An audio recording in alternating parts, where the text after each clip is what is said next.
Okay, so we are going to do some practice value scales in our sketchbook. So the assignment in Schoology is posted there.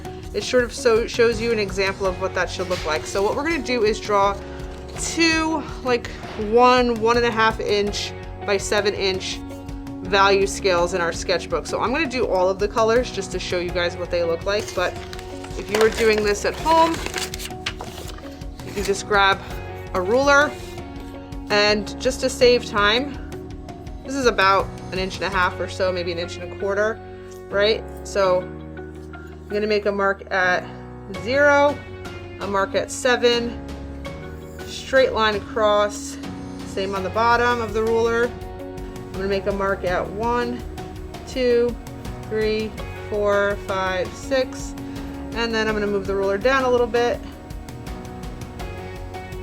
and do the same thing. 1, 2, 3, 4, 5, 6, 7, and straight across, and then I'm just going to use my ruler and connect those outside parts of the value scale. And it doesn't have to be perfect. Close enough is fine. Okay. And then from our previous assignment, we had those little value scales from the black and white drawings, right?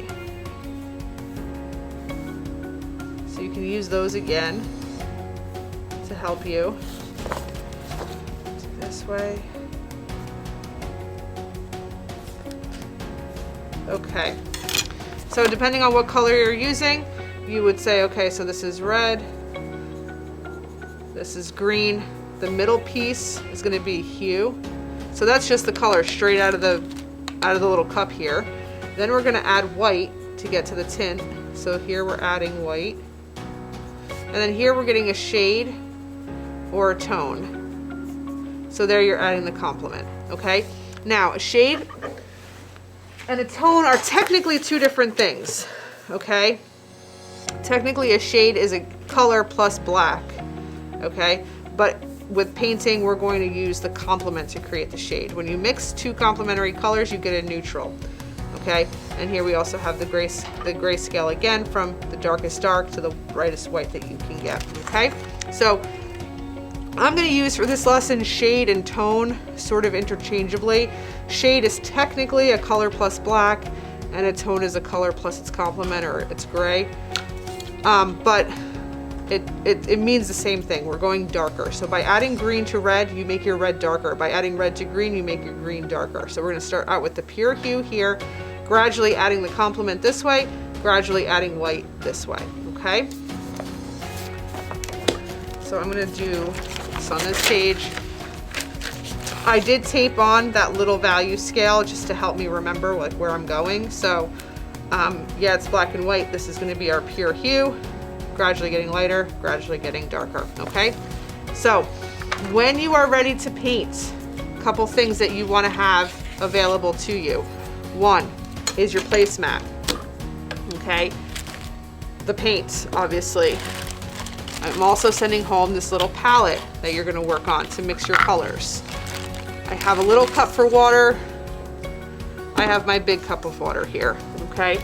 And then we have our paintbrushes. I haven't used these paintbrushes yet, so hopefully they are good.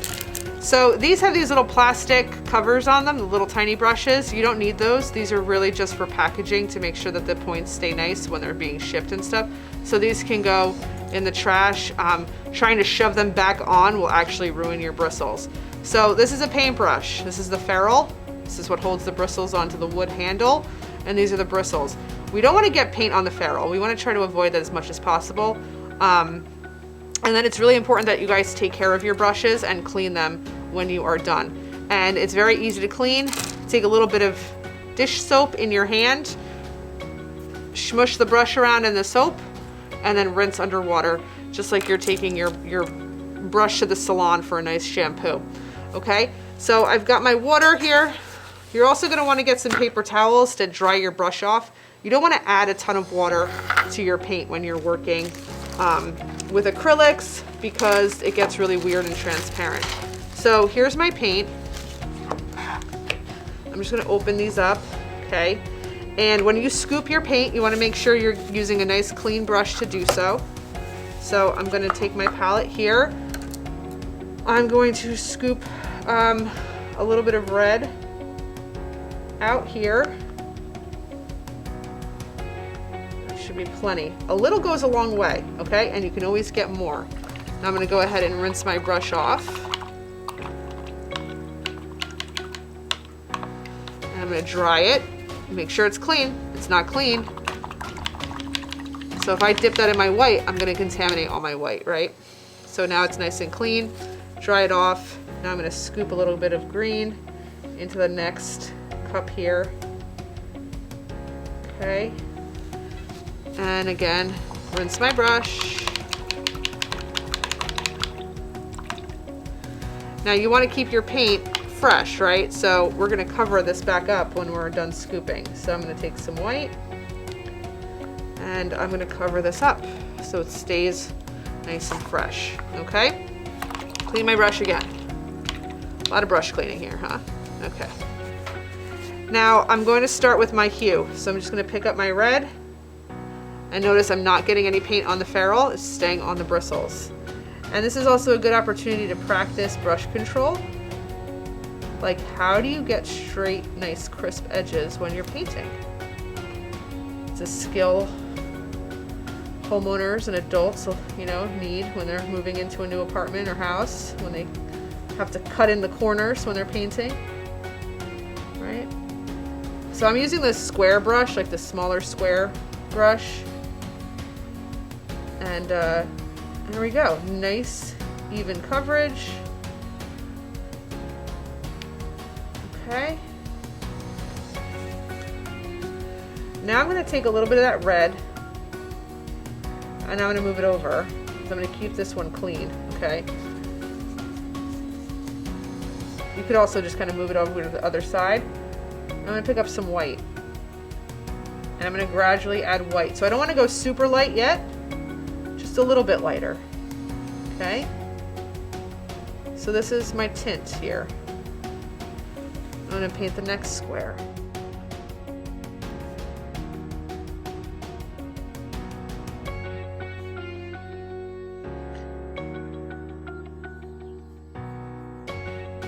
Add a little bit more white.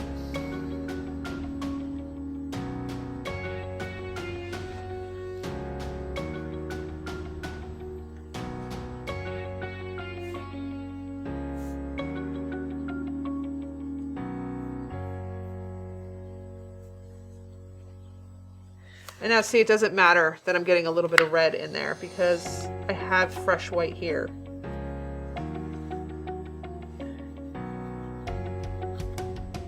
Titanium white, like Bob Ross says.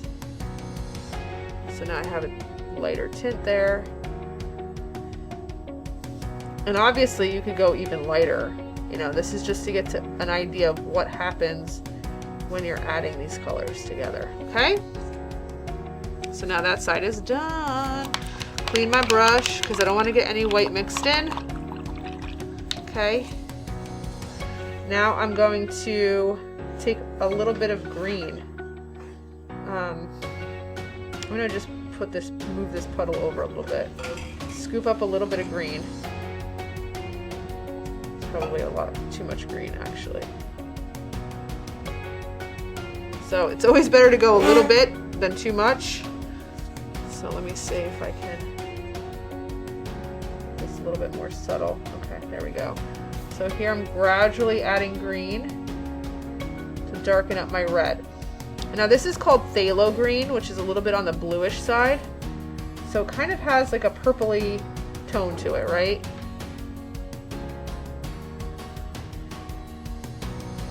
So there's all different shades of colors, all different types of colors. So I tried to do my best with what I had here to get you guys pure compliments, okay?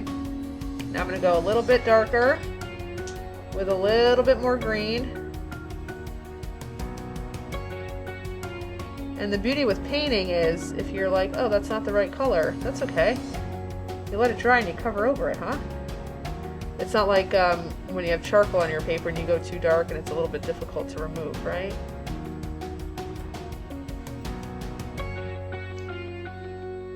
And you can also see that when you add white to the paint, it makes it much more opaque. If you're using just the pure colors, it's a little bit translucent. So then I'm going to add my darkest here.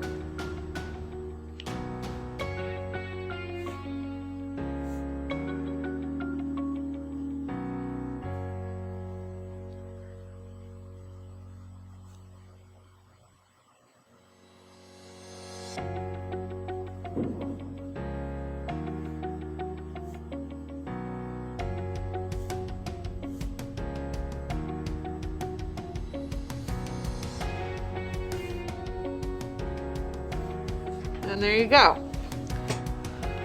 There's your value scale in red already done. I'm going to clean my brush really, really good. Dry it off, make sure it's clean, make sure there's no color coming off on that paper towel. And I also want to just quickly show you guys this. So here's the pure red, red plus white, red plus green, and you get all these different values in between. Okay, so you could even go, I could probably go a little bit darker for that block there. Okay, and then this is the yellow and purple, so purple plus a little bit of white, yellow plus a little bit of white, and then what happens in between, you get like this nice little brown color, and same with the blue and orange. Okay, so we're going to do this I was just experimenting with the paint. We're going to do this a little bit more controlled here. Okay, you probably don't have time to start actually painting today, right? Did you finish transferring? Perfect. Okay, good. Put your name on the back of that just in case it gets misplaced or something. So now I'm going to start with the green, and you can see the green is very transparent. So different types of colors have different transparencies and opacities. So it's important to note that as you're working and figure out if you need to, you know, how many coats you're going to need to do with your colors. Phthalo green is one of my favorite colors, so I love using that. And phthalo blue.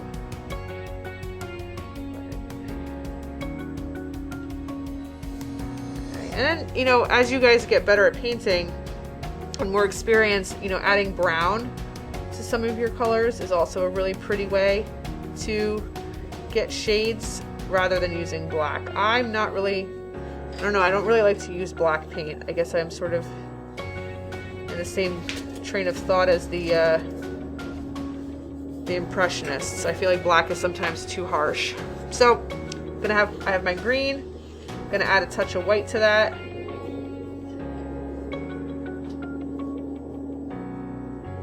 To get my tint going. And there we go, a little bit lighter. And you can see by adding the white, the paint also becomes more opaque.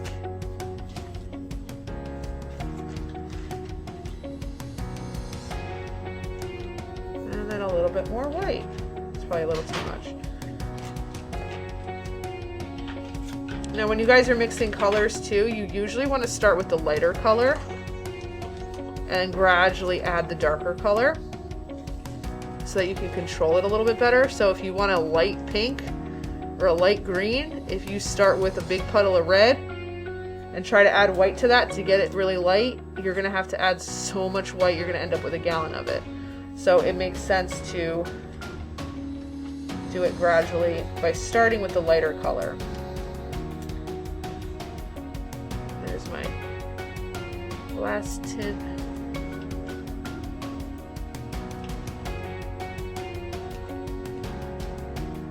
There. And then you can also, on a side note, is go from your neutral and make tints that way. So I'm just going to show you what that looks like. So I can add a touch of red to this, and that gives you this like light, pretty gray color too. So we're keeping our colors sort of like pure in terms of like the tints, but you can do a more neutral color. So if you don't want to do pure green for your background, like you feel like it's too bright and too crazy, add a touch of red to neutralize that green, and you'll get this pretty grayish color. You can even go ahead and add more white to that and do that for your background.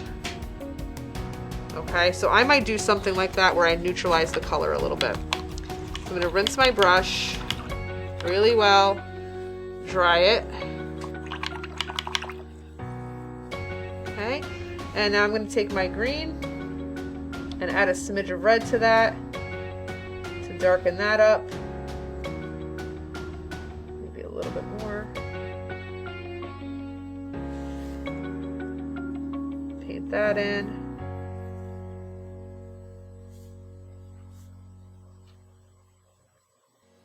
A little bit more red.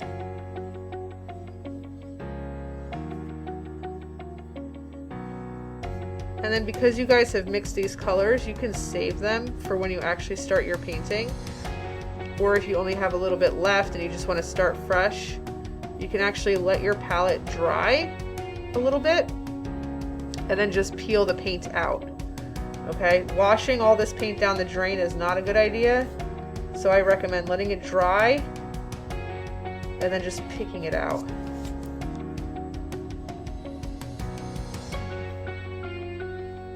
Probably go a little bit darker on that.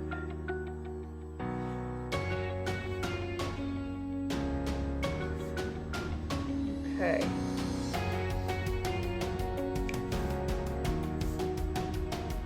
There you go.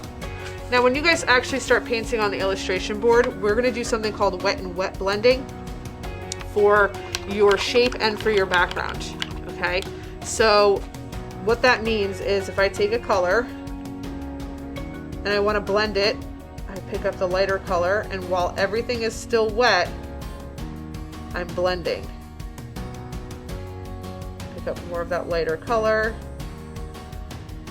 and you can kind of keep playing with the paint while it's wet to get the smooth blends that you want.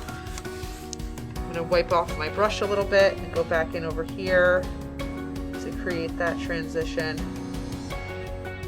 Okay, and now the illustration board kind of dries fast, so you do want to work fast on this, and you can always do another coat of paint once it's totally dry. Don't go back into areas that are like slightly damp because you might end up peeling up the paint as you're working, so let things dry. Paint, blend, move on, let it dry. You can always go back later. Once your background is dry, we're going to do wet on dry to create the nice straight edges of our shape. So if my background is that grayish greenish color here and I want to paint my shape, this is dry now, so I can go right up to the edge. Oop, too much water on my brush, my bad. And with my paint and using the edge of my brush, I can create a nice crisp line for the edge of my shape. And then once I have a base coat there and I decide, oh wait, I need some shadows, then you can blend while it's wet, keeping your edges nice and crisp. Okay, so we're practicing a lot of techniques here, from color mixing to brush control and basic fundamentals of acrylic painting. Okay, so we'll get started on our actual painting next.